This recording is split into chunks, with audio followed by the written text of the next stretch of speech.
Hello my viewers, welcome back to the channel. My viewers, how do you know this video is about where do the Pittsburgh Steelers defense rank entering 2024?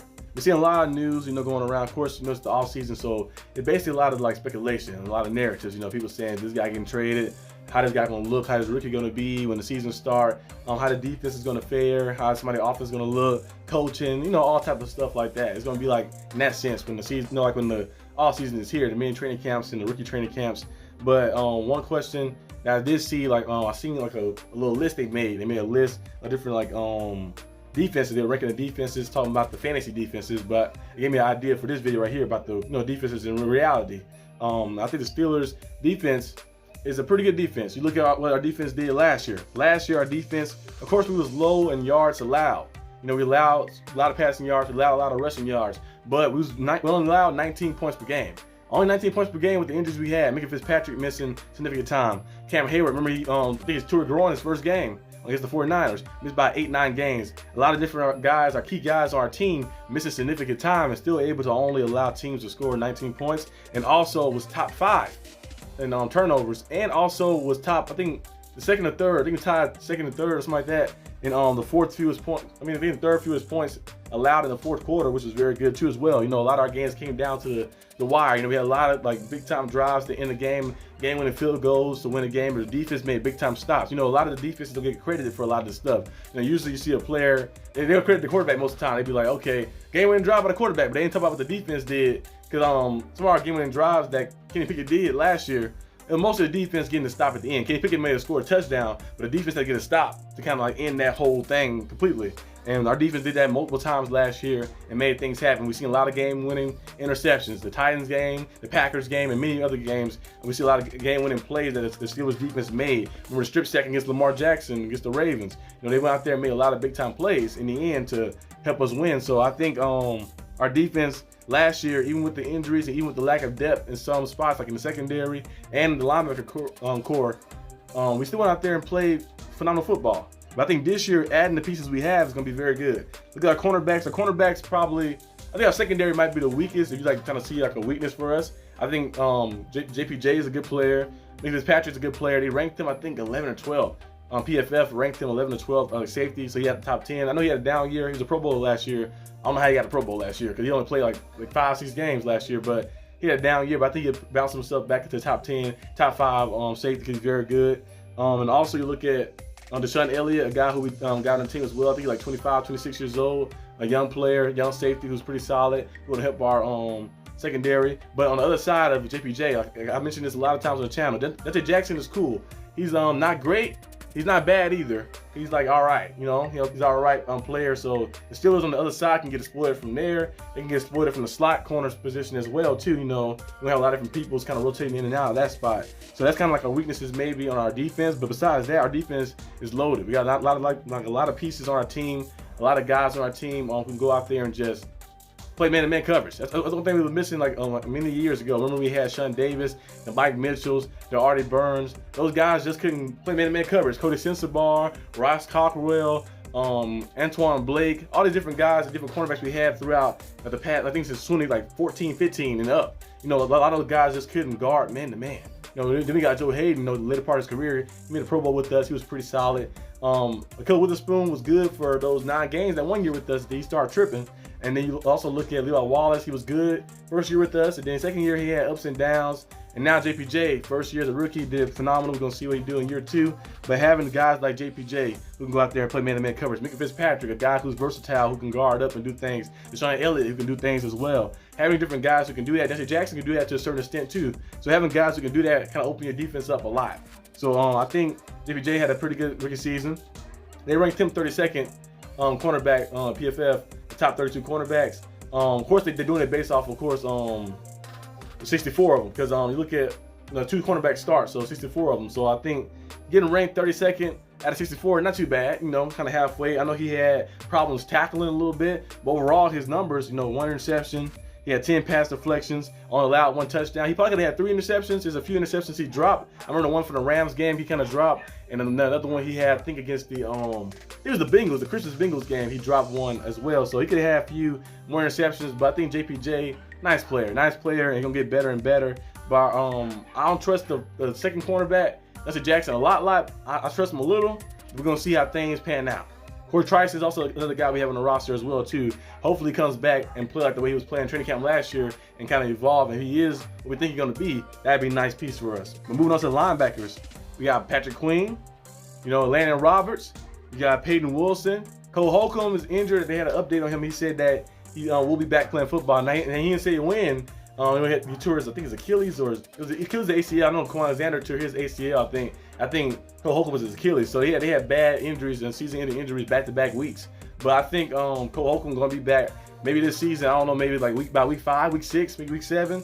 But he's a nice piece to have on the team. But when we have guys like Patrick Queen who can cover, who can do everything you want in the run game, in the pass game, Landon Roberts who can get downhill, be a thumper. A lot of tackle for losses last year. Had I think 5 sacks last year as well. And having a Peyton Wilson, a guy who can play sideline, a guy who failed to 4th round in the draft.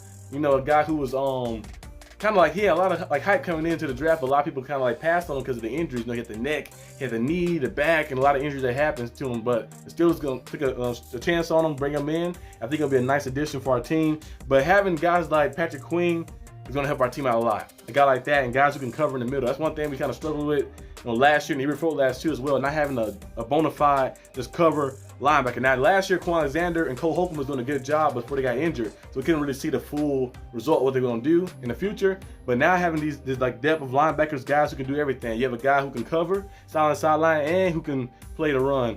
Peyton Wilson can do the same thing too as well. Then you got a guy like Landon Roberts who's very elite run support. You can get downfield, can make things happen. So when you have versatility, you can kind of do a lot of different things in your defense and mix some things up. And you're not afraid to keep guys out on the field. You're like, hey, he can do both. So I can keep him on the field and be out there the entire time, or I can mix and match and put him in there. So we're going to see the Steelers do a lot of crafty things for their defense and probably stop playing that soft coverage we kept playing. Like last year to play soft coverage because our offense couldn't put points up. So you want to play too aggressive, and then a team go out there and get past you. You play too aggressive, send a blitz in, and they beat the blitz and get a guy open down the field and score. Then your team is kind of like behind because your team on offense can't score. But now that our offense got, we got a better offensive coordinator, got better quarterbacks in, got better pieces on the O-line. I hope our offense go out there can better score some points so our defense can be more aggressive. You see that blitz bird. They go out there and send blitzes, overload certain sides of the line, do different things and mix and match, and just play man-to-man coverage and just play physical. Instead of playing that soft coverage, we can see guys 10 yards off. Let's play physical. Let's play physical and play that old Steeler football to try to get back to being what it was. Moving on to the edge rushers.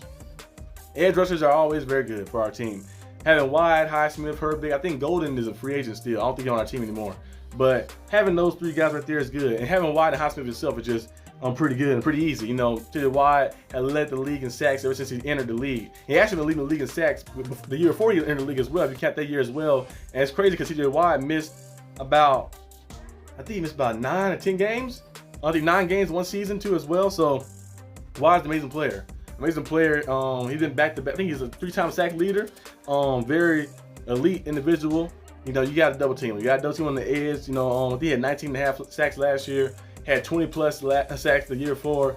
Amazing player. It's just like it's hard to stop T.J. Watt. T.J. Watt is very good. No, I think it was 20 sacks the year before that. Yeah.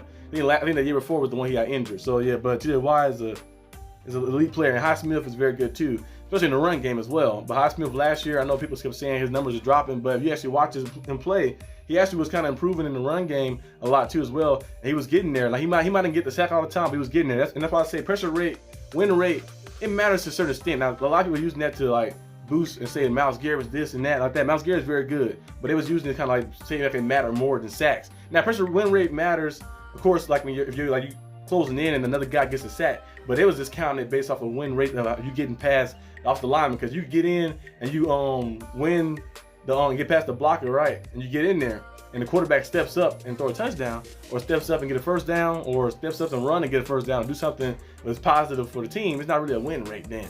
But of course, if you step up and you lead them until one of your teammates getting the sacks or something like that, or he get pressured to throw an interception, then it's a win. But it was kind of counted, I think, as a whole. It was kind of everything as a win, so like it kind of messed everything up. And the voting that happened and stuff. But we didn't care about the Defensive Player of the Year award. That's an amazing award that T.J. Watt could have won. The second one, so they have 3 right now, but it's a great award. We're trying to win something bigger. We're trying to win that Lombardi Trophy and bring it home. I think T.J. Watt is the best defensive player in the league. Aaron Donald was the guy, but he retired now. T.J. Watt is the best defensive player in the league. Him, Myles Garrett, of course. Of course, Michael Parsons, those different guys like that, those individuals who can go out there and just disrupt games. J.J. Watt has shown me on a consistent level. When the game is on the line, I see him go out there and get game-winning sacks. I see him go out there and get game-winning plays to end drives to help us win games. So I think J.J. Watt is the best defensive player, and Alex Highsmith being a counterpart, being his Robin, is very good too, because he's emerged himself. He might become Nightwing eventually. He emerged himself very good, and he's been playing some phenomenal football. Had 14 sacks the year before last, and then last year I think he had about what, 7 or 8 sacks, and played some nice football. Had a lot of strip sacks as well. When he get there, he bring the ball with him. So having these guys on our defense is amazing. Like that, our defense finally getting to a point where it's just like Super Bowl ready. Our defense is Super Bowl ready. We're just waiting for that one piece, which is quarterback. We're gonna see if Russell Wilson can get it done for us, or Justin Fields. We'll see which one of those guys can get it done. Moving on to defensive linemen, as you know, Cam Hayward came back to training camp, and he was ranked 5th, I think, out of the top 32 defensive linemen, interior defensive linemen. He was ranked 5th on the list by PFF, which is very good. Cam Hayward, you know, he had injuries last year to his groin, but when he's healthy, he's a very, very elite, dominant interior D lineman. In the run game, in the pass game, he can do it all. He make a lot of plays, multiple-time All-Pro, multiple-time Pro Bowler, the heart and soul of the team, a leader of the team as well, him and Najee, of course. And he's 35 years old. I hope he have a few more years left in him. I hope he can win the Super Bowl while he's still here. That'd be great to see him, Watt, and a lot of these guys who've been putting so much hard work in and been leading his team and been carrying his team to winning records and to the playoffs, but just can't get over the hump of winning the playoff game, the first playoff game for the past, what, 7, 8 years. So we gotta find a way to get it done. So hopefully the Steelers can go out there and get it done. You know, Legum Joby is pretty cool too. You gotta stay healthy. Keanu Benton, cool too as well. But a lot of D linemen, that's kind of like a little weakness of our team as well. The D linemen kind of had a lot of injuries, you know, the last year. But I think now we're gonna see what happens. You know, especially having like the better linebackers and better rotation and adding more depth that you added as well. You can kind of rotate guys in and out. But last year, our D-line did suffer. Ogunjobi is a good player, but he got banged up. Marvin Leal's a nice guy too. Got banged up a little bit. Travis Adams, you know, Keanu Benton, his rookie season, went out there and was playing pretty nice. So I think we're going to see a little more of him. Implemented a lot more since some of the guys are a little older. Some of the guys have some injury histories, but we're going to see what happens. But I'm very pumped up inside. I think the Steelers defense is top 5 for sure. I don't know where to rank exactly because, you know, the 49ers defense is good. You know, the Ravens defense, our rivals, is good. You know, the Browns defense is good. The Bengals defense, sometimes they have his moments like that too, but AFC North got, you know, the home of defense. You know, everybody in AFC North can play defense. You know, a lot of those teams like that have great defenses. Who else is another team? The Chiefs, of course. Chiefs defense is very good. So there's a lot of defenses around the league that you can kind of argue maybe here and there, but I think the Steelers are definitely top 5 defense, and we're going to show the world a top 5 when the season starts as well, especially when you have a full healthy roster with the depth we have as well, and everything stays good. I'm not some wood. Everything stays good. I think we can go out there and make some things happen and try to win a playoff game. It'll be the first time we won a playoff game since what, 2016? And with just the Chiefs, and that's when we had Le'Veon Bell, Antonio Brown, Chris Boswell hit by about 6 field goals. It was a crazy number of field goals he hit. He hit about 6 field goals and won the game for us. We're going to see what happens. Hope you guys enjoyed the video. If you did, leave a like and subscribe for more content. I'll see you guys next time on the channel. Peace out.